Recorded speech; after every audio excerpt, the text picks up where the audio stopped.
आप सबको हमारे चैनल पर खुशामदीद कहते हैं।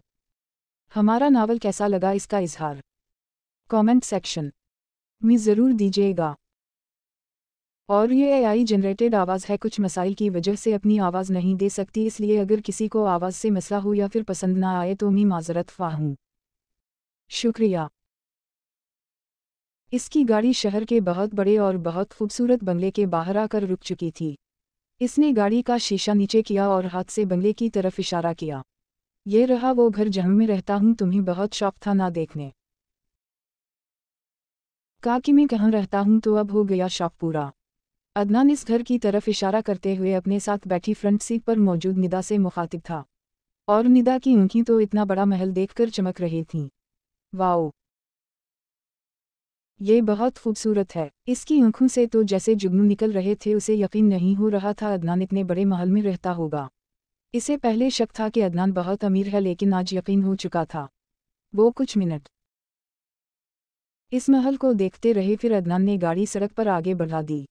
मैं चाहता हूँ तुम्हें अपने से वालिदैन से मिलवाऊँ, लेकिन फ़िलहाल मौका महल नहीं है। जैसे ही मुझे मौका मिला मैं इनसे बात करूँगा और फिर इंशाअल्लाह हम दोनों बहुत जल्द शादी करेंगे। अदनान ने निदा का हाथ अपने हाथ में पकड़े इसे यकीन दिलाया, और निदा उस वक्त खुद को आसमान में उड़ता हुआ महसूस कर रही थी। अरे कहाँ मर गई हो, जल्दी से चाय का कप ले आओ। ये मुमानी की तीसरी आवाज़ थी, और किचन में खड़ी समरा के चेहरे के ज़ाविये बिगड़ रहे थे। आ रही हूँ मुमानी। इसने वहीं से मुमानी को आवाज़ लगाई और उबलती हुई चाय को कप में डाला और किचन से बाहर निकलकर लाउंज में आई, जहाँ मुमानी कब से टेलीविज़न देखते हुए चाय का इंतज़ार कर रही थी। इतनी देर लगा दी तुमने, मैं कब से तुम्हारा इंतज़ार कर रही थी। मुमानी ने इसे देखकर सवाल पूछा। मुमानी, चाय बनने में कुछ मिनट लगते हैं। अब आप तो चाहती हैं कि मैं किचन में जाऊं और कप में डालकर ले आऊं, कुछ हौसला भी रखा जाता है। मुंह पर जवाब देना तो जैसे बचपन से ही उसने सीख लिया था। मुमानी इसकी इतनी हाजिर जवाबी पर कलस कर ही रह गईं। अच्छा अच्छा, बस ठीक है, मुझे ज़्यादा गोयन देने की ज़रूरत नहीं है। इन्होंने नखुद से सर मुंह चढ़ाकर कहा, और समरा अपना सा मुंह लेकर रह गई। जा देख कर आ, तेरे मामू को चाहिए या नहीं, इन्होंने फौरा हुक्म सुनाया। समरा का एक मिनट भी फ्री बैठना जैसे इन्हें पसंद नहीं था। अगर वो कुछ देर बैठकर उनके पास ड्रामा देखने लगती तो मुमानी को जैसे दौड़ा ही पड़ने लगता था। वो नहीं चाहती थी जैसे ड्रामों में दिखाते हैं लड़कियां अपने बुजुर्गों के साथ चाली चलती हैं, कहीं वैसी ही समरा ना हो जाए। समरा बुरे बुरे मुंह बनाती उठी और जाकर मामू के कमरे में दाखिल हुई। वो बेड कराउन से टेक लगाए बैठे थे और किसी किताब का मुताला कर रहे थे। उसने कमरे में झांक कर देखा तो मामू इसे देखकर मुस्कुराए। किया हवा बेटा, कुछ चाहिए? उनके चेहरे पर नरम और शफीक मुस्कुराहट थी। समरा ने नफ़ी में सर हिलाया। नहीं मामू, मैं बस देखने आई थी, आपको किसी चीज़ की ज़रूरत तो नहीं। मामू के साथ बात करते हुए इसके लहजे में खुद ब खुद चाशनी घुल जाती थी। मामू के चेहरे पर हनूज नरम मुस्कुराहट थी। इन्होंने नफ़ी में सर हिलाया। नहीं बेटा, कुछ नहीं चाहिए, अगर कुछ ज़रूरत होगी तो तुम्हें बल्ला लूँगा। तुम जाओ और आराम करो, किया सारा दिन हर वक्त घूमती ही रहती हो। मामू की बात सुनकर इसके चेहरे पर दुखी सी मुस्कुराहट नमूदार हुई। इस सारे घर में शायद मामू ही एक वाहिद थे जो इसका एहसास करते थे, वरना बाकी सब तो ये भी भूल जाते थे कि वो इंसान भी है। वो सर हिलाती हुई वापस पलट गई। रज़ा घर में दाखिल हुआ तो उसने देखा अम्मू खानस खानस कर दोहरी हो रही थी और भाभी शायद अपने कमरे में घुसी हुई थी। वो फौरा अम्मू की तरफ भागा, जल्दी से पानी का गिलास लाकर अम्मू के होंठों से लगाया। अम्मू, आपकी तबीयत तो ठीक है? वो बहुत ज़्यादा परेशान था। अम्मू ने इस बात में सर हिलाया। मैं ठीक हूँ, फिक्र मत करो। अम्मू ने उसे दिलासा देने की कोशिश की, लेकिन इसका गुस्सा उस वक्त आसमान को छू रहा था। आप किस तरह तकलीफ से तड़प रही थी, और भाभी कहाँ है? भाभी भाभी उनसे बात करते हुए वो अपनी भाभी को आवाज़ देने लगा। वो जो अंदर कमरे में मौजूद थी फौरा बाहर निकली। क्या मसला है भाई, क्यों चीख रहे हो? भाभी के लहजे में बेजारी थी। कहाँ चली गई थी आप? अम्मू कब से खानस रही हैं? इसके लहजे में दबा दबा गुस्सा था। आए हाय मियाँ, क्या हो गया है? मेरे अपने भी बचे ही 2 मिनट के लिए उनके पास किया बैठ गई? तुम तो मेरे सामने अदालत लगाकर बैठ गए हो। भाभी के लहजे में भी गुस्सा था। रज़ा ने बहुत मुश्किल से अपना गुस्सा ज़ब्त करने की कोशिश की। बस करो रज़ा, किया हो गया है, तुम जाओ बहू। अम्मू ने सारा मसला हल करना चाहा लेकिन रज़ा का गुस्सा अभी तक वहीं था। अम्मू कब से खानस रही हैं और आपको इतना भी एहसास नहीं कि इन्हें एक गिलास पानी पिला दें। वो काफ़ी गुस्से में था। लो जी, सारा दिन तुम्हारी मां की खिदमत करो और 2 मिनट के लिए आगे पीछे हो जाओ, तुम्हारा लेक्चर सुनो। नहीं, तुम खुद क्यों नहीं संभालते अपनी मां को? तुम बेरोजगार हो, कोई नौकरी मिल नहीं रही और आए बड़े मुझ पे रूप झाड़ने वाले, ये जो इस घर में रह रहे हो, खा पी रहे हो, ये सारा मेरे शौहर की कमाई का है। अपना इंतज़ाम करो मियां, किसी नौकरी का इंतज़ाम करो। भाभी नखुद से उसे बातें सुनाती हुई वापस कमरे में चली गई और रज़ा का चेहरा जिल्लत से सुर्ख पड़ गया। क्यों इस तरह बदतमीज़ी करते हो, तुम्हारी बड़ी भाभी है। अम्मा ने भी उल्टा रज़ा को ही डांट दिया। जानता हूँ अम्मा वो कितनी खिदमत करती है आपकी, सारा काम इस तरह सर से उतारती हैं जैसे कोई पीछे लगा हो और सारा दिन अपने कमरे में बंद होकर अपने मोबाइल में गुम रहती हैं और अपने बच्चों का कितना ख्याल रखती हैं, मैं ये भी जानता हूँ, सब कुछ जानता हूँ। बस गुस्से को जब्त करते हुए वो अपने कमरे में जाकर गायब हो गया और अम्मू बस नफ़ी में सर हिलाकर रह गई।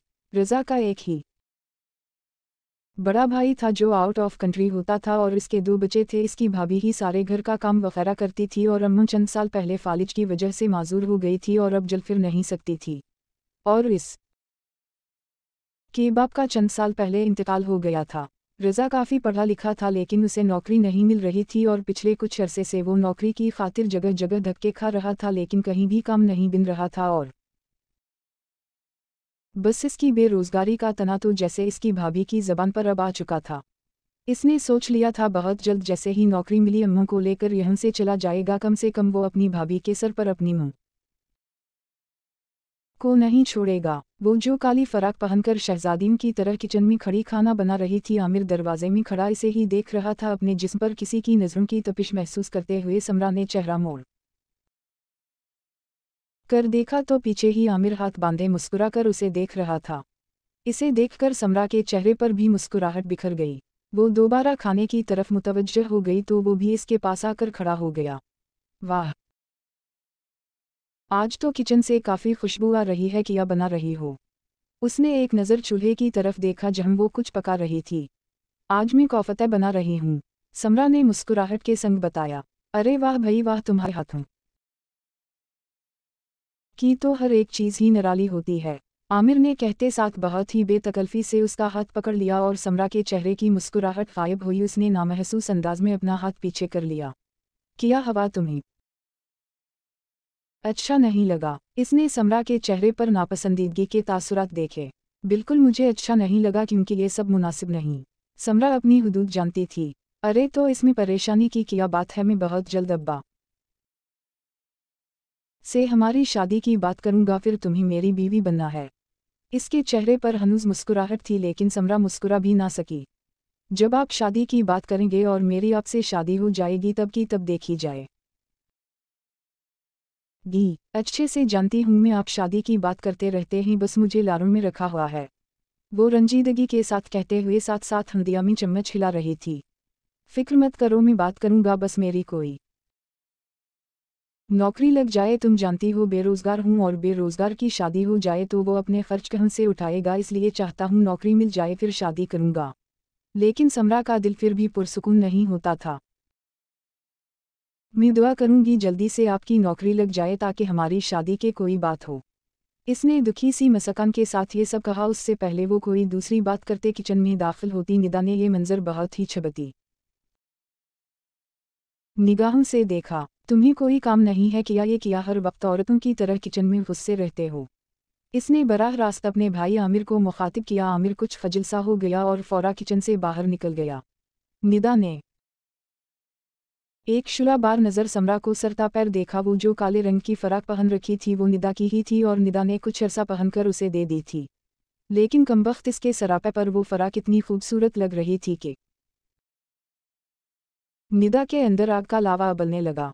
तुम ये खाना वगैरह बाद में आकर पकाना, पहले जाकर ये कपड़े तब्दील करो और मुझे मेरा लिबास वापस करो और हम धोकर अच्छे तरीके से सिखाकर इस्त्री करके मेरी कब्र में हिंगा करना। इसके लहजे में किसी कस्म की कोई लचक नहीं थी और समरा के चेहरे पर तकलीफ के तासुरात नुमायां हुए। लेकिन आप ही ये आपने खुद ही तो मुझे दी थी। उसने बहुत मुश्किल से मुस्कुराने की कोशिश की। निदा के चेहरे पर एक जहरीली मुस्कुराहट नमूदार हुई। वो कदम कदम चलती समरा के सामने आकर खड़ी हुई। हमी ने ही तुम्हें दी थी, मुझे अच्छे से याद है, लेकिन क्या करूं, मेरे कपड़े तुम पर इतने अच्छे लगते हैं कि मेरा दिल चाहता है मैं इन्हें जला कर राख कर दूं। और वैसे भी तुम्हें तो आदत है मेरी उतरन पहनने की, और मुझे भी आदत है तुमसे अपनी उतरन छीनने की। नरमी से उसका गाल थपथपाकर निदा हर बार की तरह इसके कानों में अपना फेवरेट डायलॉग इंडेलती हुई किचन से बाहर निकल गई और पीछे समरा की आंखों से आंसू निकलते हुए गालों पर फिसलने लगे। समरा के वालिदैन का बचपन में ही एक हादसे में इंतकाल हो गया था। इकलौती थी, ननियाल वालों ने रखने से इनकार कर दिया। इन्हें शायद ये डर था कि बड़ी होकर फिर जायदाद में हिस्सा मांगेगी, इसलिए इन्होंने समरा को दिदील के हवाले कर दिया। समरा का एक ही मामू था जो इससे बहुत मोहब्बत करता था, लेकिन मुमानी को वो बस एक फ्री की मुलाजिमा लगती थी। मुमानी उसे कोई तना वगैरह नहीं देती थी, लेकिन बस झूठ मूठ का प्यार निछावर करती रहती थी। मीठी छड़ी बनकर इससे सारे काम निकलवा लेती थी और समरा भी उनकी बातों में आती हुई सारे काम कर देती थी। मामू के दो ही बच्चे थे, बड़ी बेटी निदा और छोटा बेटा आमिर। निदा एक बैंक में नौकरी करती थी और आमिर फिलहाल बेरोजगार था, और कुछ अर्सा पहले मामू का कार एक्सीडेंट हुआ था, जिसमें वो अपनी एक टांग से माजूर हो चुके थे, इसलिए वो चलने फिरने से अकासिर थे। वो लावंच में दाखिल हुई तो मुमानी ने देखा इसके चेहरे पर तकलीफ थी। तुम्हें क्या हवा है? मुमानी की आवाज़ से वो होश में आई। कुछ नहीं किया होना है, निदा आपी ने अपनी फराक वापस ले ली।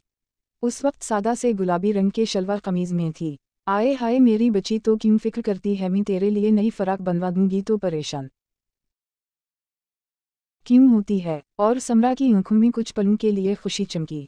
किया सच में? ना कल वो हमारे पड़ोसी आए थे ना, तो मुझे 1000 रुपया देकर गए थे तुम्हारे मामू के लिए, तो बस उसी पैसे से तुझे फराक बना दूंगी। और समरा की आंखें चमक गई। शायद जिंदगी में पहली बार था जब मुमानी ने उसे कपड़े बनाकर देने के लिए कहा था, वरना वो बचपन से ही निदा की उतरन पहनती आ रही थी। अच्छा जा भई, काम तो कर, पकौड़ा बना कर खिला दे, बहुत दिल चाह रहा है खाने का। और समरा के चेहरे की मुस्कुराहट गायब हो गई तो वो समझ गई क्यों मुमानी इतनी मीठी छड़ी बन रही थी। चंद पल के लिए चेहरे पर खुशी नमूदार हुई थी। वो सारी की सारी हवा हुई। वो अपना लटका चेहरा लिए लाउंज से बाहर निकल गई और किचन में दाखिल हुई। मुमानी खुद सारा दिन टेलीविजन पर पता नहीं कौन कौन से सास बहू के ड्रामे देखती रहती थी, और वो सारा दिन घर के कामों में लगी रहती थी। निदा तो किसी काम को हाथ ही नहीं लगाती थी। वो दोनों छत पर खड़ी थीं। तुम फिक्र क्यों करती हो यार, बस एक बार तुम्हारी शादी आमिर से हो जाए तो सारे घर का कंट्रोल तुम्हारे हाथ में होगा। तुम इस घर की बहू बिन जाओगी, बस लड़के को अपने काबू में रखो। इसकी दोस्त ज़ैनब उसे समझा रही थी। वो दोनों पड़ोस में रहती थी, दोनों की छत मिलती थी, इसलिए दोनों मुंडियर के पास खड़ी होकर ढेरों बातें करती थी। बस मैं चाहती हूँ मेरा इस घर में रोब हो, सारे मेरी इज्जत करें, सारे मेरे आगे पीछे घूमी, सब मेरे मकरूज हो जाएं और मैं इन सब की हाकिम बिन जाऊं। समरा के लहजे में उस वक्त तकलीफ और जहर था। एक सिर्फ ज़ैनब थी जो समझती थी, फिक्र मत कर, ऐसा ही होगा, इस घर की बहू बनकर तुम्हारा रुतबा बड़ा हो जाएगा। ज़ैनब ने इसके कंधे पर हाथ रखते उसे हौसला दिया। हम बस मैं चाहती हूँ कि वो निदा जो हर वक्त अपनी उतरन मुझे कभी देती है कभी लेती है, उसके साथ तो सबसे बुरा सलूक करूंगी। वो धन पीस कर गराई थी। अपना सारा गुस्सा सिर्फ ज़ैनब के सामने दिखा सकती थी, इसके अलावा और कोई दोस्त था ही नहीं। ज़ैनब इसके कंधे पर थपकी देती हुई इसे हौसला दे रही थी, और बस वो परज़म मकासिद आंखों में सजा चुकी थी। रज़ा आज घर में दाखिल हुआ तो बहुत ज़्यादा खुश था। वो सीधा अम्मा के कमरे में आया। अम्मा आज मैं बहुत खुश हूँ। अम्मा हैरान हुई। क्या बात है भई, इतनी खुशी किस चीज़ की है? उनके सामने घुटनों के बल बैठ गया। अम्मा मैंने सरकारी नौकरी के लिए अप्लाई किया था और मुझे वहाँ से ज्वाइनिंग लेटर आ चुका है। इंशाअल्लाह अब हमारे हालात ठीक हो जाएं। बड़ी नौकरी लग गई है। और अम्मा के चेहरे पर नरम खूबसूरत मुस्कुराहट नमूदार हुई। अल्लाह पाक तेरा शक्र है, ये तो बहुत अच्छी बात है बेटा, सबसे पहले अल्लाह पाक का शक्र अदा करना चाहिए। और रज़ा ने इस बात में सर हलाया, बस ठीक है, अब मैं तुम्हारी खाला से बात करती हूँ और तुम्हारी शादी का दिन फिक्स कर देते हैं। मैं सिर्फ इसलिए रुकी हुई थी कि तुम्हारी नौकरी लग जाए। अम्मू मुस्कुराहट के साथ बोलीं और रज़ा ने भी इस बात में सर हलाया। वो दोनों उस वक्त रेस्टोरेंट में बैठे हुए थे। क्या तुमने अपने वालिदैन से बात की? वो संजीदगी से अदनान से पूछ रही थी। मैंने बात की है, लेकिन उनका कहना है कि ख़ानदान से बाहर में किसी और कास्ट मैं शादी नहीं कर सकता और हमारी कास्ट अलग है। इसकी बात सुनते निदा के चेहरे का सारा खून नचड़ गया। क्या मतलब तुम मुझे छोड़ दोगे? इसने डरते हुए पूछा। अदनान ने नफ़ी में सर हिलाया। हरगिज़ नहीं, मैं तुम्हें क्यों छोड़ूंगा, हम शादी करेंगे। लेकिन तुम्हारे पेरेंट्स। निदा तो परेशान हो गई थी। टेंशन क्यों ले रही हो, हम शादी कर लेंगे और शादी के बाद मेरे वालिदैन कुछ अरसा नाराज़ रहेंगे, फिर मुआफ़ कर देंगे हमें। परेशान होने की कोई ख़ास ज़रूरत नहीं है, बस तुम अपने घर बात करो। और इसकी ये बात सुनती निदा के चेहरे का रंग फ़िक हो गया। इसने ये तो सोचा ही नहीं था। बहुत मुश्किल से मुस्कुराई। मैं करूँगी, लेकिन वो ये सोच रही थी वो बात कैसे करेगी। अम्म तो इसका गला ही दबाने के दर पर पहुंच जाएंगी।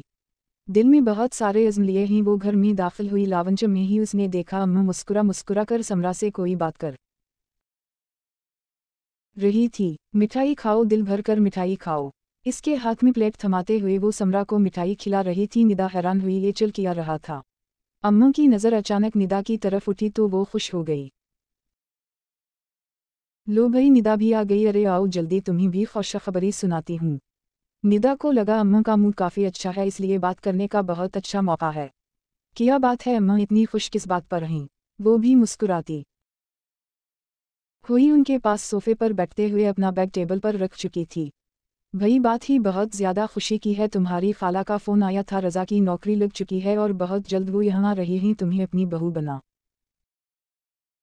कर साथ लेकर जाने के लिए। तुम तो जानती हो वो बहुत दूर रहती हैं, हमारा शहर पाकिस्तान के इस कोने में है, उनका शहर पाकिस्तान के इस कोने में है, इसलिए वो आएंगी तो बस 4-5 दिन बाद ही तुम्हारा निकाह रख के तुम्हें साथ ही रुखसत कर देंगे। अम्मा की बात सुनती निदा के चेहरे पर एक रंग आ रहा था और एक रंग जा रहा था। इसका बस ना चला, वो सारी दुनिया को आग लगा देती। अचानक इसकी नज़र समरा के पाँव की तरफ उठी। ये तुमने किससे पूछकर मेरा जूता पहना हुआ है? जैसे इसे तो अपना गुस्सा उतारने का मौका मिल गया था। समरा की मुस्कुराहट अचानक ही समटी। उसने अपने पाँव की तरफ देखा। लेकिन निदा आपने ही तो कहा था ये जूती अब आप के किसी काम की नहीं, तो मैंने पहन ली। समरा ने दोबारा मुज़ाहमत करने की कोशिश की। और तुम्हें कितनी बार कहा है, मुझे आदत है तुमसे अपनी उतरन छीनने की। तुम्हें कितनी बार कहा है मेरी चीज़ें मेरे देने के बाद भी इस्तेमाल मत किया करो। अब जाओ और उसे साफ किए वापस इसकी जगह पर रख कर आओ। निदा ने जैसे अपना सारा गुस्सा समरा पर उतार दिया और जाकर कमरे में बंद हो गई। समरा की आंखों से मोटे मोटे आंसू निकले और गालों पर फिसलने लगे। मुमानी को अफसोस हुआ। फिक्र मत कर, मैं तुझे नई जूती ले दूंगी। समरा जानती थी मुमानी सिर्फ उसे टाल मटोल ही कर सकती ही। इनके पास समरा के ऊपर खर्च करने के लिए तो 1 रुपया भी नहीं होता था। छोटा सा तो घर था, गरीब लोग थे, 3-4 कमरे थे और एक छोटा सा लाउंज था। मामू की पेंशन आती थी और निदा कमाती थी, बाकी आमिर तो पहले ही बेरोजगार था और निदा के अपने खर्चे पूरे नहीं होते थे। घर का गुजर बसर भी मामू की पेंशन से ही चल रहा था। वो अपने आंसू साफ करते हुए उठी और जाकर कमरे में बंद हो गई। और निदा अपने कमरे में बैठी गुस्से से आग बबूला हो रही थी। उसे रज़ा किसी सूरत पसंद नहीं था। आखिर रज़ा और अदनान का मुकाबला ही किया था। रज़ा को नौकरी मिली थी, 30-40 हज़ार कमाने वाला शख्स कैसे निदा की सारी ख्वाहिशात पूरी कर सकता है? उसे तो अदनान जैसा शख्स चाहिए था जो इसकी हर ख्वाहिश पूरी कर देता है। अदनान की मुलाकात इससे बैंक में हुई थी। वो अक्सर बैंक में पैसे रखवाने या लेने के लिए आता रहता था और अक्सर औकात उसे निदा ही टिरट करती थी। बिजनेस वर्क के साथ साथ उनकी दोस्ती होती गई और फिर ये दोस्ती पसंदीदगी में बदल गई। वो अदनान की मोहब्बत में गिरफ्तार हो गई और इससे ज़्यादा गिरफ्तार तो वो इसकी दौलत में हुई थी।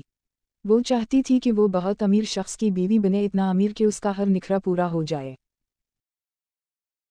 और रज़ा के साथ घट घट कर ज़िंदगी गुजारना इसके बस का रोग नहीं था। सालों पहले बचपन में ही खाली और उसकी मां ने रज़ा और निदा का रिश्ता तय कर दिया था।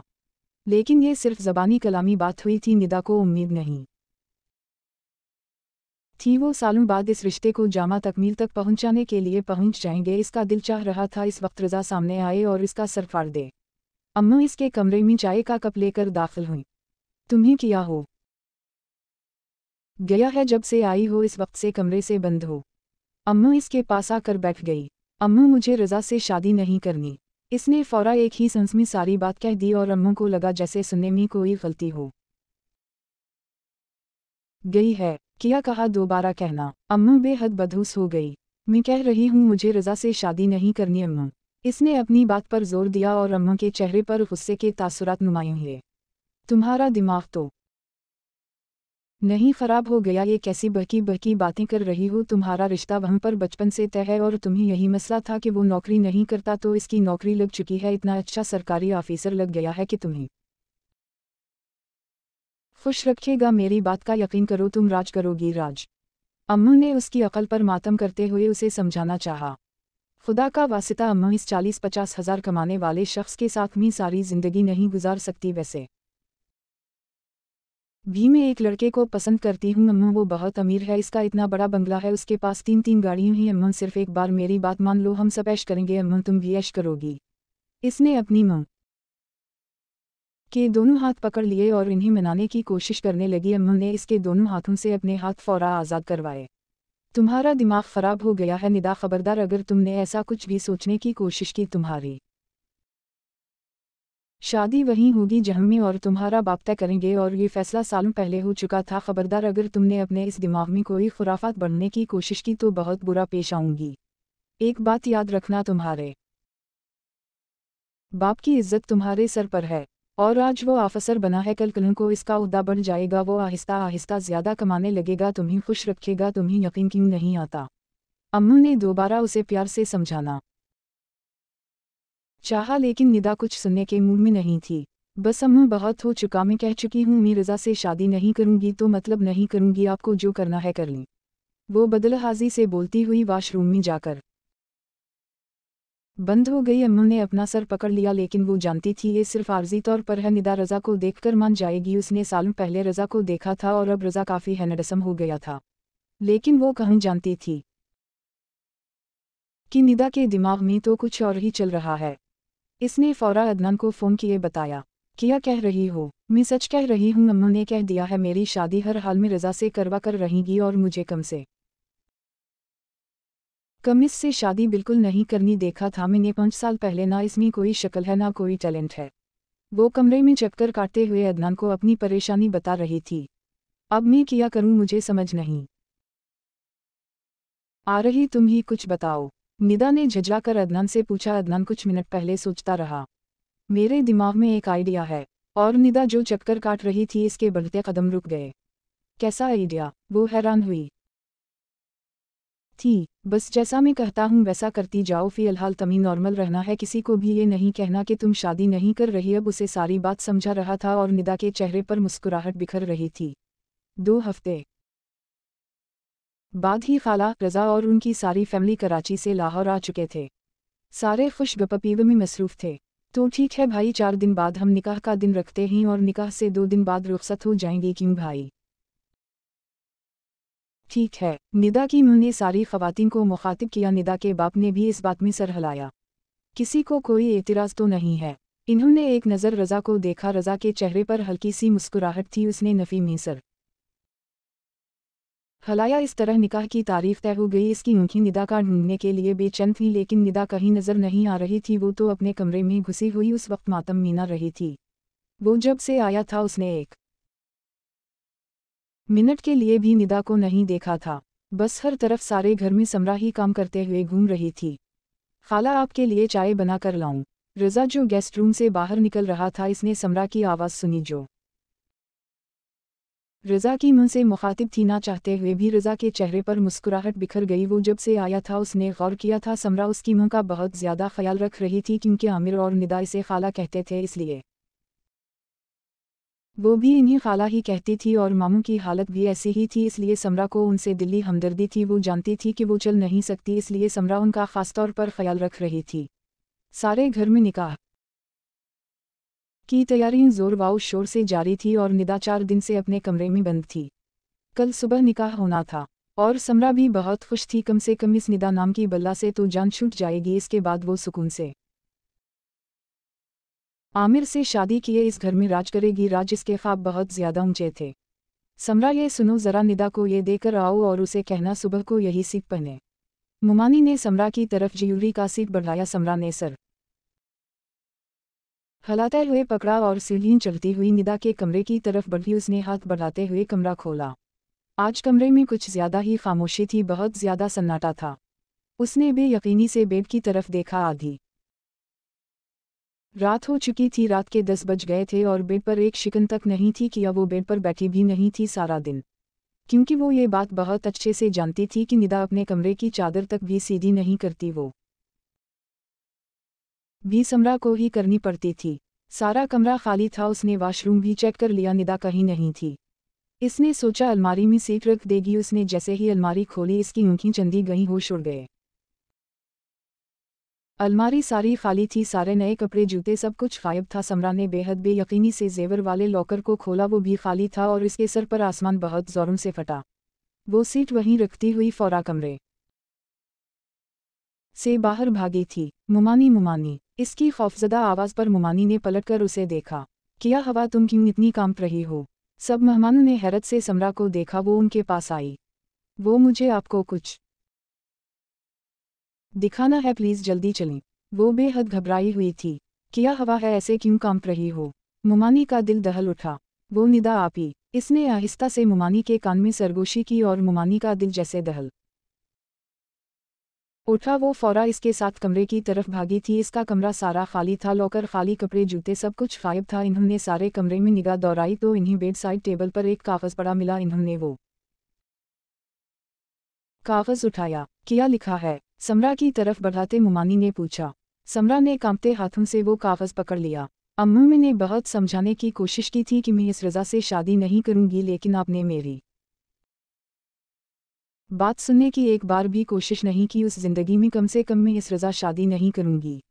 आपने मेरे मना करने के बावजूद भी खाला को यहाँ तक बल्ला लिया है। अब मैं जा रही हूँ अपनी मर्जी से अपनी जिंदगी जीने। उन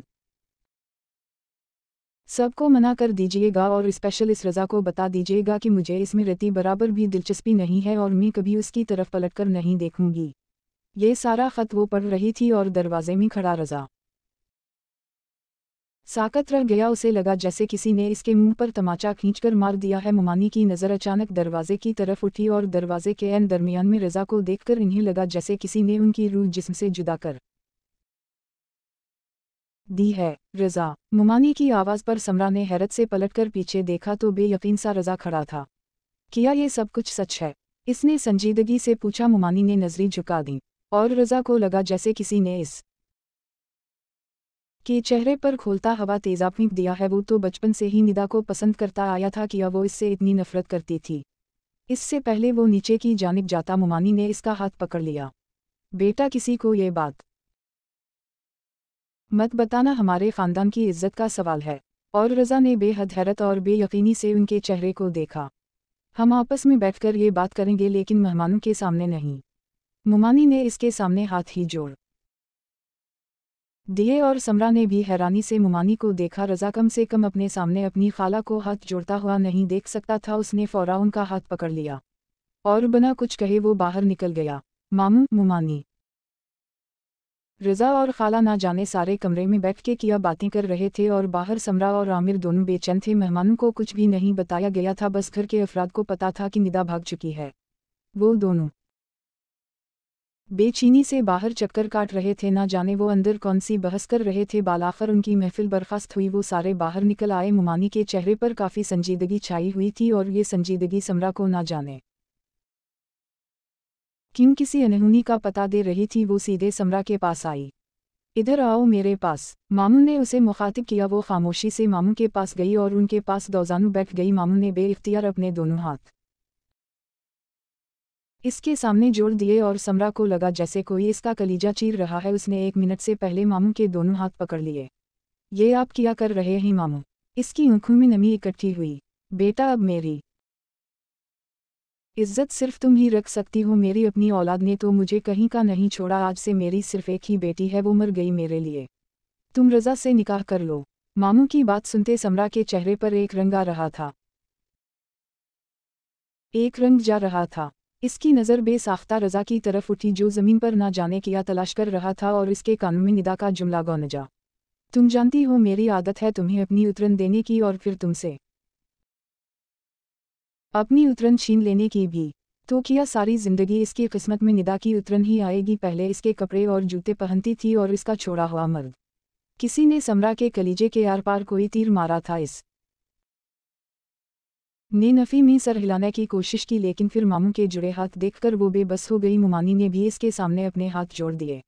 बेटा प्लीज़ हमारी इज्जत रख लो, ये हमारे ख़ानदान की इज्जत का सवाल है। मामू ने सारी जिंदगी उसे पाल पोस कर बड़ा किया और आज अगर वो मामू की इज्जत ना रखती तो फिर इसमें और निदा में क्या फ़र्क रह जाता। उसने इतनी ही बेयकीनी से आमिर का चेहरा देखा जिसके चेहरे की हवाएं उड़ी हुई थी। उसने आमिर की आंखों में देखा, इसकी आंखों में एक उम्मीद थी शायद आमिर कुछ कहे, लेकिन आमिर खामोशी से अपना चेहरा मोड़ गया जैसे वो जानता था इसकी बहन के किए का बगतान अब समरा को ही करना पड़ेगा। और समरा के दिल में क्षण से कुछ टूट गया था। वो कैसे इस मर्द के साथ रहेगी जिसे आज तक एक बहनोई की नज़र से देखा था। समरा का दिल चाहा अपनी जान ही ले और अगले कुछ घंटों बाद वो इसकी दुल्हन बनी तैयार हो रही थी और ज़ैनब इसके पास खड़ी थी। यार एक बार सोचो तो सही, तुम चाहती थी ये सारे तुम्हारे मकरूज हो जाएं, सारे तुम्हारे रोब वाओ दबदबे में आ जाएं और तुम्हारा मकसद बस उनके दिलों पर हुक्मरानी करना था। तुम चाहती थी तुम्हारी इज्जत करे और ये तुम्हारी इज्जत करेंगे। तुमने उनकी बेटी का गुनाह अपने अमल से धोना है। वाह यार तेरी तो लॉटरी निकल आई, देखना आज के बाद सारे कैसे तुम्हारा शुक्रिया अदा करेंगे। और समरा ने बेयकीनी से ज़ैनब को देखा। क्या तुम सच कह रही हो? इसने हैरत से पूछा। ना, तुम्हारा मकसद सिर्फ मामू और मुमानी और निदा के सर पर राज करना था और देखो तो सही किस तरह मुमानी अब तुम्हारी आओ भगत कर रही है। इनकी अपनी बेटी ने जो चंद चढ़ाया है उसका खमियाजा तुम भगत रही हो। तो देखना वो लड़का क्या नाम है इसका, रज़ा, वो सारी जिंदगी तुम्ही सर चढ़ा कर रखिएगा। आखिर को तुमने दोनों खानदानों की इज्जत रखी है। ज़ैनब की बातें सुनती समरा के चेहरे पर बेइख्तियार मुस्कुराहट नमूदार हुई। उसने एक पल के लिए सोचा, हूँ इसका मकसद तो बस अपनी इज्जत बनाना था, इसका मकसद तो बस मुमानी और उनके सारे ख़ानदान को अपना मकरूज़ करना था और वाकई अपना मकरूज़ कर चुकी थी। उस वक्त समरा का पल्ला भारी था, वो बेइख्तियार मुस्कुरा उठी। उस वक्त वो ये भूल ही गई कि इसके देना में कभी कोई आमिर भी बिस्ता था। उसे आमिर से किसी कस्म का कोई दमदार मोहब्बत नहीं थी, बस उसे लगता था कि आमिर इसकी किस्मत बदलने का ज़रिया है। कुछ ही वक्त बाद इसका निकाह हो गया। वो नहीं जानती थी कि रज़ा ने ये निकाह क्यों किया है, लेकिन फ़िलहाल वो इस निकाह से खुश थी क्योंकि मुमानी इसके आगे पीछे घूम रही थी जिस तरह वो मुमानी के आगे पीछे घूमती थी। ठीक कहते हैं वक्त एक बार पलटा ज़रूर खाता है। निकाह हो चुका था, इसके बाद वो रज़ा के सामने नहीं गई, ना ही उसने रज़ा को देखा। मामू इसके बहुत बड़े मकरूज़ थे। तुमने हमारे लिए जो इतनी बड़ी कुर्बानी दी इसके लिए मैं सारी ज़िंदगी तुम्हारा शुक्रगुजार रहूँगा। वो कभी भी मामू को नचा नहीं दिखाना चाहती थी, इसलिए उसे मामू की बातें रुला रही थीं। प्लीज़ मामू ऐसी बातें मत करें, आपने सारी ज़िंदगी मुझे पाला है, आपने मुझ पर इतने सारे एहसान किए हैं, तो मेरी तरफ से बस ये एक कर्ज समझ लूँ, मैंने चुका दिया। 2 दिन बाद वो उन सब के साथ कराची के लिए निकल गई। वो सब ट्रेन से ही आए थे और ट्रेन से ही जा रहे थे। रज़ा के चेहरे पर बहुत ज़्यादा संजीदगी थी, वो साफ देख सकती थी रज़ा इस निकाह से खुश नहीं है, लेकिन बड़ों ने यही फैसला किया था कि ख़ानदान की इज्जत बचाने के लिए फ़िलहाल ये निकाह कर दिया जाए, क्योंकि निदा तो सबके सरों में खाक डालकर भाग चुकी थी। सारा रास्ता रज़ा और समरा का कोई आमना सामना नहीं हुआ। वो मर्द हजरत के साथ अलग बैठा हुआ था और वो रज़ा की माँ और उनकी भाभी के साथ बैठी हुई थी। कितने ही घंटों का सफ़र ख़त्म हुआ, वो लोग कराची में पहुंच चुके थे। उसे रज़ा के कमरे में बिठाया जा चुका था। उसने सादा सा महरून रंग का सूट पहन रखा था। ना जाने कैसे मुमानी ने 3-4 सूट एक ही रात में खरीदे कहाँ से आए, ये बात कम से कम समरा नहीं जानती थी। और निदा तो अपने सारे कपड़े लेकर भाग गई थी, फिर ये कपड़े कहाँ से आए, खैर उसे क्या फ़र्क पड़ता था। इतने लंबे सफ़र से बहुत ज़्यादा थक गई थी, इसलिए सुकून से बेड पर सोती बनी। ये कौन सा कोई खुशनुमा शादी थी जिसमें वो सच सुनूर कर बैठकर इसका इंतज़ार करती। ऐसी मजबूरियों की शादियों में कम से कम लड़कियों को अपनी ख्वाहिशात तो मार देनी पड़ती हैं। वो जैसे ही कमरे मी दाखिल हुआ, उसने देखा सर तक बलीकंठ ताना समरा बेड की एक साइड पर पड़ी सो रही थी। रज़ा की आंखों में कुछ जख्मी हुआ था। उसने सालों से निदा को यहाँ देखने की ख्वाहिश की थी और आज इसकी जगह समरा थी। निदा के अल्फाज अब भी कानों में गूंज रहे थे, वो अल्फाज जो वो इस कागज़ पर लिख कर गई थी। वो कपड़े चेंज किए बेड की दूसरी साइड जाकर लेट गया और खाली खाली निगाहों से छत को तक रहा था। इसने सालों से अपनी शादी को लेकर बहुत सारे ख्वाब देखे थे। हम ये सच था, वो गरीब लोग थे, शादी तो सादगी से होना ही तय थी। लेकिन उसने तो अपनी पहली तनख्वाह से निदा के लिए मुंह दिखाई का तोहफा भी खरीद लिया था। लेकिन निदा इसे ठुकरा कर जा चुकी थी। ये सच था, निदा समरा से ज़्यादा खूबसूरत नहीं थी। लेकिन जब दिल में कोई बस जाए तो किया खूबसूरत और किया बदसूरत, और रज़ा को भी नॉर्मल होने में कुछ वक्त चाहिए था। वो दोनों कोर्ट मैरिज कर चुके थे और इसके बाद अदनान उसे अपने किसी दोस्त के फ्लैट में ले आया। हमें कुछ दिन यही रहना होगा, इसके बाद मैं अपने बाबा से बात करूंगा। मुझे उम्मीद है मुझे माफ़ कर देंगे। वैसे भी मैं उनका इकलौता बेटा हूं, उनके बुढ़ापे का इकलौता सहारा। वो मुझसे कब तक नाराज़ रहेंगे? मुझे एक ना एक दिन माफ़ कर ही देंगी और फिर हम दोनों अपने घर में शिफ्ट हो जाएंगे। अदनान ने उसे हौसला दिया था। निदा इस फ्लैट में रहने के लिए हरगिज़ तैयार नहीं थी, लेकिन फ़हाल उसे कंप्रोमाइज़ करना ही पड़ना था। अगर इस बड़े महल में रहना है तो कुछ वक्त के लिए इस छोटे फ्लैट में रहना पड़ेगा। ये फ्लैट प्यारा और बड़ा था, निदा के पहले घर से तो फिर भी बड़ा था, लेकिन फिर भी निदा को कोई खुशी नहीं हो रही थी, या फिर लालच की हद थी कि बढ़ती जा रही थी। वो बस अपनी ज़िंदगी में आसाइशात चाहती थी। इसकी बल्ला से वो कैसे आ रही हैं, किस तरह आ रही हैं, इसे कोई फ़र्क नहीं पड़ता था। अदनान कोई काम तो करता नहीं था। वो जानती थी अमीर बाप के बच्चे उसी तरह बिगड़े हुए रईसज़ादे होते हैं, इनके पास कोई नौकरी वगैरह होती नहीं है। इन्हें इस फ्लैट में रहते हफ्ता हो चुका था और ज़रूरत की चीज़ें अदनान सारी ले आया था। सुनो, तुम्हारे पास कोई पैसे हैं? अचानक वो इससे पूछ रहा था। क्यों, तुम्हें क्या करने हैं पैसे?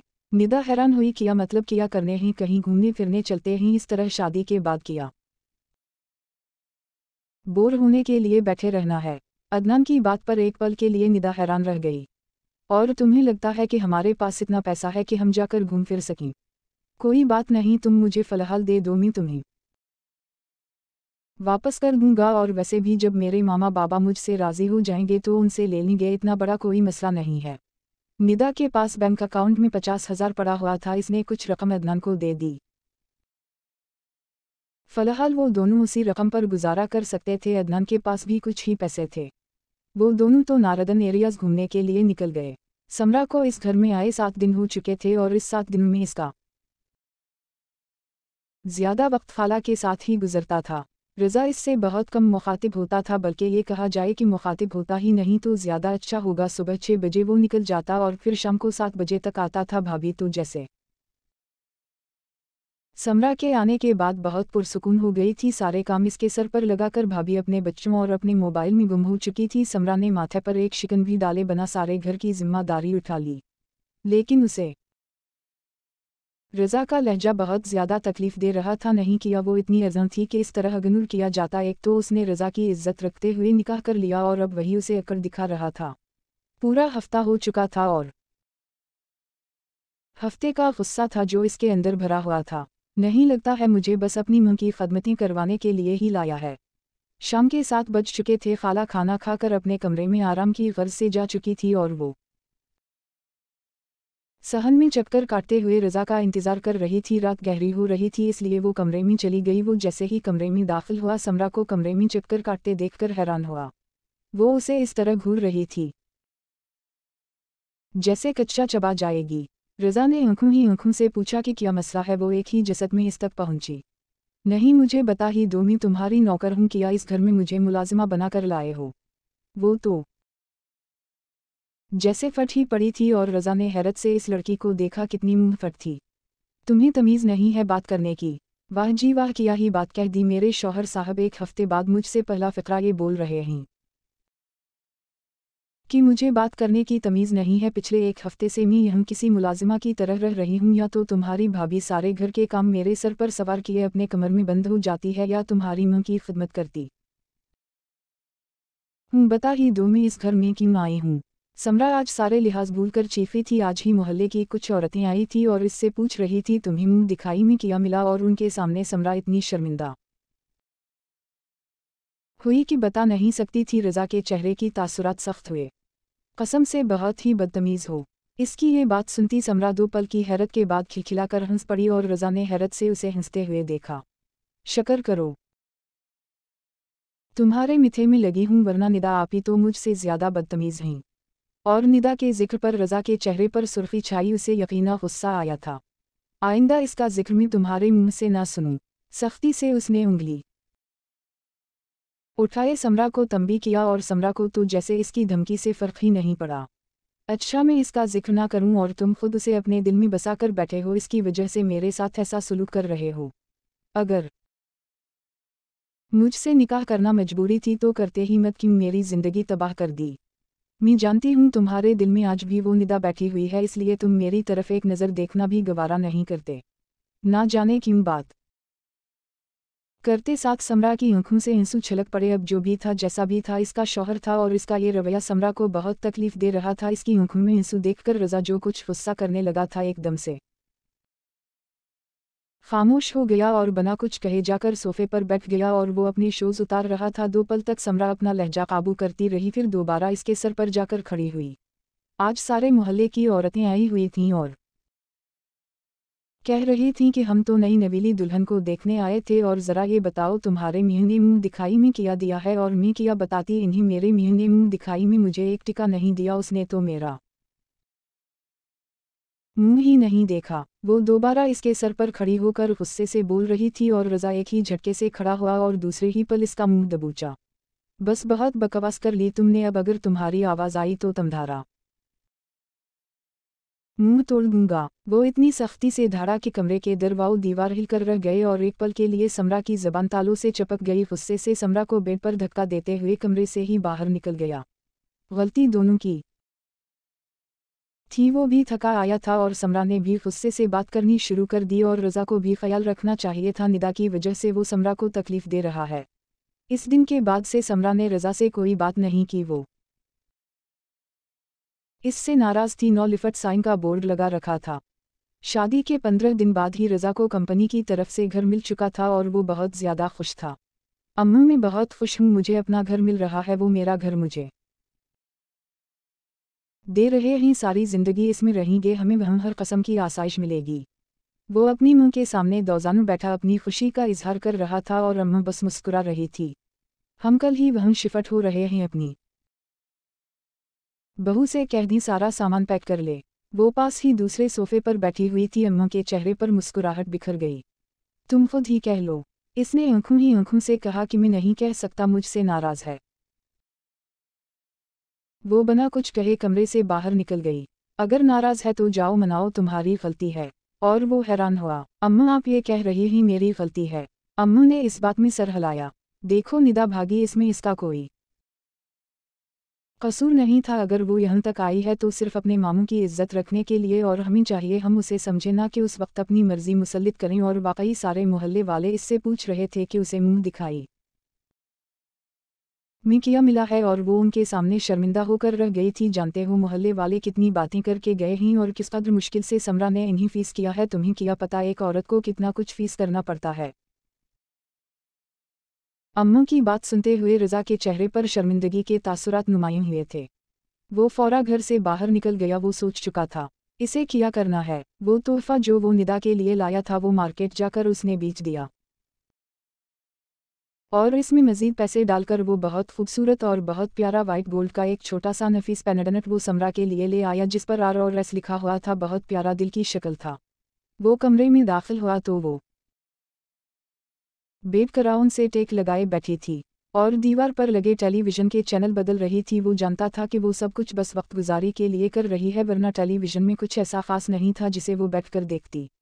रज़ा बिल्कुल इसके पास आकर बैठ गया और समरा ने हैरत से उसे अपने इतने पास देखा। इसकी आंखों में नदामत थी जो समरा महसूस कर सकती थी। आई एम सॉरी, मैं जानता हूँ मेरी गलती है, बस मुझे इस रिश्ते को समझने के लिए कुछ वक्त चाहिए थे, लेकिन मुझे तुम पर गुस्सा नहीं करना चाहिए था। मैं किया करता सारे दिन का थका हारा काम से आया था और आते ही तुम्हारी बातों ने मुझे गुस्सा दिला दिया, लेकिन फिर भी मेरी गलती है, मैं माफ़ी मांगता इसने नरमी से समरा का हाथ पकड़ लिया और समरा का दिल मानो धड़कना भूल गया। लेकिन वो अपनी नाराज़गी का इजहार कर रही थी, मुंह फूला हुआ था। इसका फूला मुंह देखकर रज़ा को एक पल के लिए हंसी आ गई। उसने आज गौर से समरा को देखा था, वो वाकई हर लिहाज से निदा से बहुत ज़्यादा खूबसूरत थी।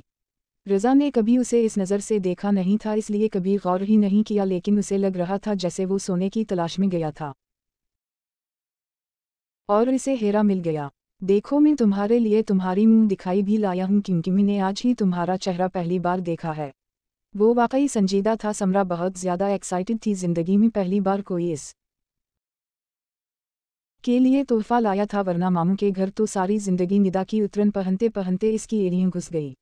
रज़ा ने शॉपिंग बैग से ज्वेलरी बॉक्स बाहर निकाला, फिर इसमें से एक पेंडेंट निकाला और इस पेंडेंट को देखकर समरा की आंखें चमक पड़ी थी। इसका दिल चाहा वो खुशी से नारे लगाए, लेकिन बहुत मुश्किल से अपने जज्बात काबू कर रही थी। लाओ, अब तुम्हें पहनाऊं, ताकि तुम कल सारे मोहल्ले वालों को शोखी मार कर बता सको कि तुम्हारे शौहर ने ऑर्डर पर यह खास नेकलेस बनवाया है, इसलिए तो इतने दिन लग गए मुंह दिखाई में। रज़ा की बात सुनते हुए वो ना चाहते हुए भी हंस पड़ी। इसकी बात ही ऐसी थी, यानी कि इसने कितना अच्छा हल निकाला था सारे मोहल्ले वालों की बोलती बंद करवाने का। रज़ा ने आगे बढ़ते इसके गले में पेंडेंट डाल दिया। कल तक मैं इस रिश्ते को लेकर काफ़ी कन्फ्यूजन का शिकार था, लेकिन आज मेरे सारे डाउट्स क्लियर हो चुके हैं। मैं सोच चुका हूँ अपनी सारी ज़िंदगी तुम्हारे साथ गुजारूंगा। मेरा माजी किया था वो माजी में रह गया, अब तुम मेरा हाल और मुस्तकबिल हो।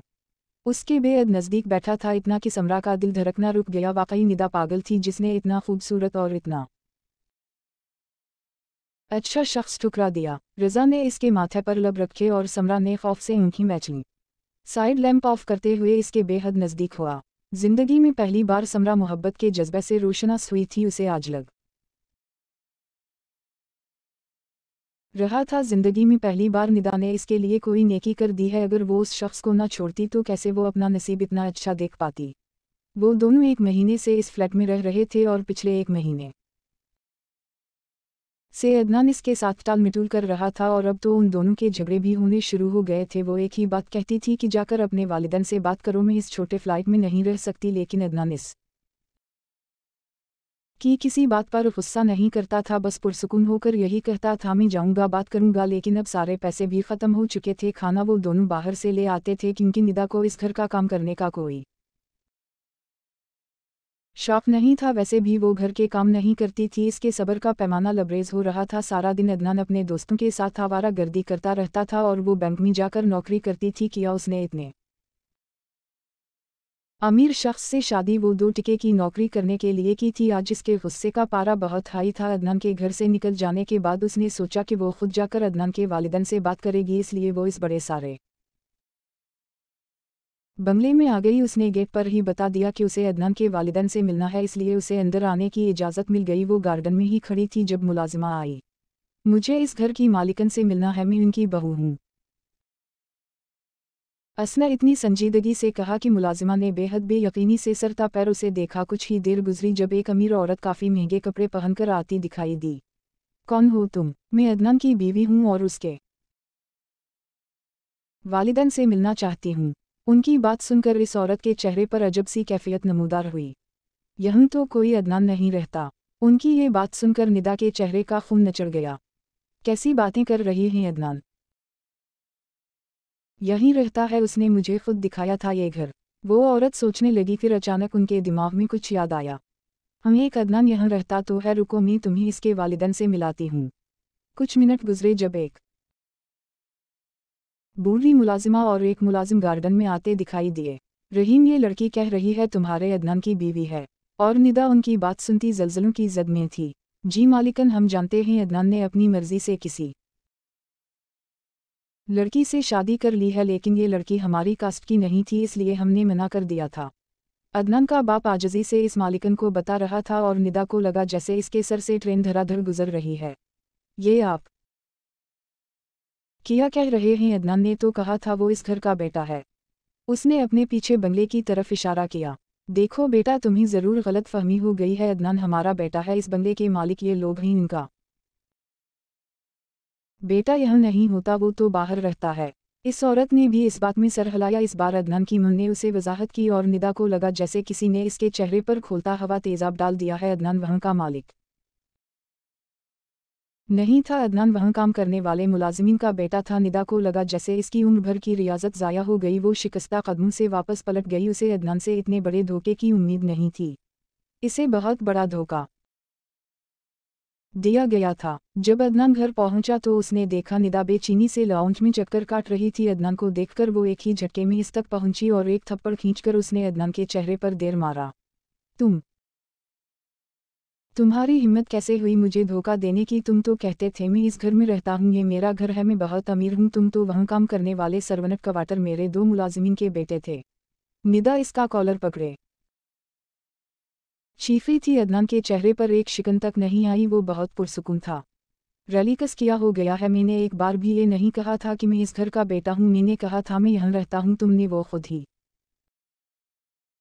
सारी कहानी फर्ज कर ली। इसमें मेरा कोई कसूर नहीं था। देखो निदा, मैं तुमसे मोहब्बत करता था और आज भी करता हूँ। और देखो तो इतना अच्छा फ्लैट हम सारी जिंदगी रह सकते हैं। मेरे दोस्त का है, वो हमसे कोई किराया भी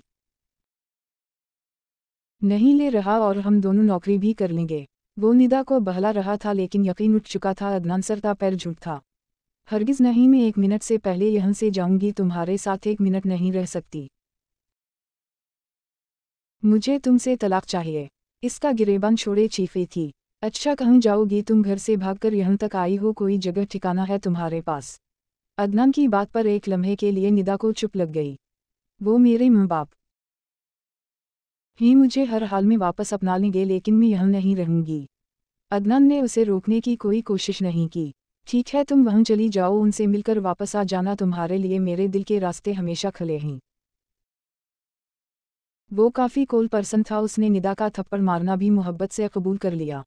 अपना सारा सामान पैक करती हुई फौरा वहाँ से निकल गई। वो घर पहुंची तो उसके बाप ने उसकी शक्ल देखने से साफ इनकार कर दिया, लेकिन मुँह थी दिल मोम हुआ। वो अपनी मुँह से माफ़ी मांगते हुए रो रही थी और मुँह ने फौरा माफ़ कर दिया। ये जानकर तो उसे हैरत का धचका लगा कि समरा और रज़ा का निकाह हो गया था। और इससे बड़ी हैरत तो तब हुई जब पता चला कि रज़ा का बहुत बड़ा बंगला है, वो भी डिफेंस में। और निदा का दिमाग अब किसी नए ताने बाने को बिन रहा था। इसने फौरा खाला का एड्रेस लिया और उनके पास कुछ वक्त के लिए वो कराची जा रही थी। तुम वहाँ क्यों जा रही हो? अम्मू ने हैरत से पूछा। अम्मू, मैंने खाला का दिल दिखाया है, मैं इनसे माफ़ी मांगने जा रही हूँ। प्लीज़ मुझे जाने दी, सब कुछ ठीक करना चाहती हूँ। अम्मू भूली सी थी, इसकी बातों पर ईमान ले आए और वो अपना सारा सामान पैक किए अब कराची के लिए निकल चुकी थी। वो समरा से अपनी उतरन छीनने वाली थी। वो लोग डिफेंस के इतने बड़े बंगले में शिफ्ट हो चुके थे। ये बहुत बड़ा और बहुत खूबसूरत बंगला था। हर कमरे में अलग अलग एयर कंडीशनिंग था। और मानू समरा ने तो शायद ख्वाब में भी इतना अमीर और इतना महंगा बंगला नहीं देखा होगा। रज़ा और वो दोनों अपनी नई जिंदगी की शुरुआत कर चुके थे। वो रज़ा के साथ बहुत खुश रहने लगी थी। रज़ा बहुत हंसमुख इंसान था। वो दोनों घंटों बातें करते, हंसी मजाक करते। उसने सारी जिंदगी में अब पहली बार रज़ा को जाना था। वो बतौर कज़िन बहुत संजीदा था, लेकिन एक शौहर होने की हैसियत से वो बहुत ज़्यादा हंसमुख था। रज़ा की भाभी तो जैसे इतना बड़ा बंगला देखकर खुशी से फूले ना समा पाई, लेकिन रज़ा ने साफ कह दिया कि ये बंगला सिर्फ उसकी माँ और बीवी का है। वो अपने शौहर के घर में रहीं, वो घर जहाँ वो हर वक्त रज़ा को तने मारे जाते थे। भाभी ने बहुत कोशिश की कि रज़ा के बंगले में शिफ्ट हो जाएं। इन्होंने अपने शौहर से बात की, रज़ा को मनाने की कोशिश की, लेकिन रज़ा ने अपने भाई की भी कोई नहीं सुनी। उसने साफ साफ कह दिया कि आपकी बीवी के लिए मेरी मुँह एक बूझ थी, लेकिन मेरी बीवी ने मेरी मुँह की खिदमत बना किसी फ़र्ज़ के की है, इसलिए ये बंगला सिर्फ इन दोनों का है। यह मैं किसी तीसरी औरत को बर्दाश्त नहीं करूँगा। यहाँ तक कि रज़ा ने तो समरा की मदद के लिए एक मुलाजिमा भी रखवा दी थी। वो चाहता था समरा सारा ध्यान उसकी मुँह पर दे और ख़ुद ज़्यादा काम ना करे। वो जो खाला के पास कमरे में बैठी हुई थी, उसे मुलाजिमा ने इत्तला दी कि बाहर कोई मेहमान आया है। वो हैरान होती बाहर निकली तो सामने ही निदा खड़ी थी, चेहरे पर मुस्कुराहट, सूटकेस हाथ में पकड़े, एक हाथ में पर्स डाल रखा था, महंगे कपड़े पहन रखे थे। समरा को देखकर निदा के चेहरे पर तंजिया मुस्कुराहट नमूदार हुई और निदा को यह देखकर समरा का सांस हलक में अटक गया। उसे उम्मीद नहीं थी कि निदा इसकी खुशियों को तबाह करने के लिए यहाँ तक पहुँच जाएगी। अरे किया हवा, मुझे देखकर इतनी हैरान क्यों हो गई? निदा कदम कदम चलती इसके पास पहुंची और समरा का हाल ऐसा था कि वो सांस ना ले सकी। वो जानती थी रज़ा के दिल में आज भी वो कहीं ना कहीं बसती ज़रूर होगी और मर्द अपनी पहली मोहब्बत कभी नहीं भूलता। मैंने कहा था तुमसे समरा डियर, अपनी उतरन देना और फिर तुमसे अपनी उतरन छीन लेना ये मेरी सालों पुरानी आदत है। तुमने कैसे सोच लिया कि तुम रज़ा के साथ खुश वाओ खुर्रम ज़िंदगी गुजारोगी और मैं तुम्हें खुश रहने दूंगी। रज़ा बचपन से मेरा था हम दरमियान में एक छोटी सी बेवकूफ़ी की वजह से अगर तुम्हें लगता है कि तुम उसे मुझसे छीन सकती हो तो तुम्हारी गलतफहमी है। वो रज़ा की तस्वीर देख चुकी थी इसलिए तो उसके हुस्न पर अब दिल आ चुका था। वो दोनों बात ही कर रही थी जब रज़ा घर में दाखिल हुआ और उन दोनों को पता ही नहीं चला कब वो उन दोनों की सारी बातें सुन चुका था। निदा आपी आपने सारी ज़िंदगी मेरी बेबसी के साथ खेला है और जिस शख्स की आप बात कर रहे हैं वो शख्स मेरा शौहर है। आपका कोई पुराना सूट या पुराना जूता नहीं जो मैं पहन लूँगी और आपको हसद होगा फिर आप वापस छीन लेंगी। वो एक जीता जागता इंसान है और अब आप मेरी ज़िंदगी में जहर घोलने पहुँच गए हैं। खुदारा यहाँ से चली जाए। आंसू इसकी आंखों से निकलते हुए गालों पर फिसल गए। निदा के चेहरे पर हनूज तंजिया मुस्कुराहट थी। उसने नरमी से समरा का गाल थपथपाया। मैंने कहा था ना जब मैं अपनी उतरन को तुम्हारे वजूद पर देखती हूँ तो मुझे इतनी तकलीफ होती है कि दिल चाहता है तुम्हारा वजूद खाक कर दूँ। किया करूँ मेरी आदत है इसलिए रज़ा की ज़िंदगी से निकलने की तैयारी करती बनूँ क्योंकि मैं उसकी पहली मोहब्बत हूँ और मर्द अपनी पहली मोहब्बत कभी नहीं भूलता। निदा समरा का दिल टुकड़ों में तोड़ रही थी। ड्राइंग रूम के बाहर खड़ा रज़ा इसकी बर्दाश्त की हद ख़त्म हो रही थी। 2 मिनट बाद खुद को कंपोज किए वो अंदर दाखिल हुआ। समरा ने फ़ौरा इसे देखकर अपने आंसू साफ कर लिए और निदा भी उसकी तरफ पलटी। हाय रज़ा कैसे हो? हशाश बशाश मुस्कुराहट के संग कहते हुए वो उसकी तरफ बढ़ी और रज़ा के कानों में वो जुमले गूंज रहे थे जो उसने अपने घर से भागने से पहले रज़ा के लिए छोड़े थे। रज़ा इसे छोड़कर समरा के पास पहुंचा। तो कैसे आना हुआ तुम्हारा? संजीदगी से सवाल पूछते हुए उसने आहिस्ता से समरा का हाथ पकड़ लिया। बस मैं एक बेवकूफ़ी कर गई थी। वो शख्स मुझे डेज़रू ही नहीं करता था। बस मेरी गलती की सज़ा मुझे मिल चुकी है। प्लीज़ मुझे माफ़ कर दो। मैं जानती हूँ तुम मुझसे मोहब्बत करते हो। बस हमारे दरमियान में ये समरा आ गई है। तुम इसे छोड़ दो और उसे तो वैसे भी आदत है मेरी उतरन पहनकर जीने की और मेरी भी आदत है अपनी उतरन इससे छीन लेने की। निदा उस वक्त कितने गुरूर में थी किया बोल रही थी उसे समझ नहीं आ रही थी और समरा अंदर से कांप रही थी। कम से कम वो उस वक्त यहाँ तक पहुँचकर रज़ा से दूर नहीं होना चाहती थी। वो भी तब जब वो उसके साथ अपनी नई ज़िंदगी की शुरुआत हंसी खुशी कर चुका था। रज़ा ने समरा का हाथ छोड़ दिया और समरा को लगा जैसे वो तपती हुई धूप में पहुँच गई है। वो 2 कदम आगे बढ़ा और निदा के सामने जाकर खड़ा हुआ। निदा की आंखों में चमक थी, होंठों पर मुस्कुराहट थी जैसे वो आंखों ही आंखों से कह रही हो कि देख लो रज़ा सिर्फ मेरा है। समरा का दिल चाहा ज़मीन फटे और वो इसमें समा जाए। कम से कम अपनी आंखों के सामने वो रज़ा को दोबारा निदा का होते नहीं देख सकती थी। तुम्हें आदत होगी अपनी उतरन समरा से छीन लेने की। तुम्हें आदत होगी समरा को अपनी उतरन देने की लेकिन ना ही मुझे आदत है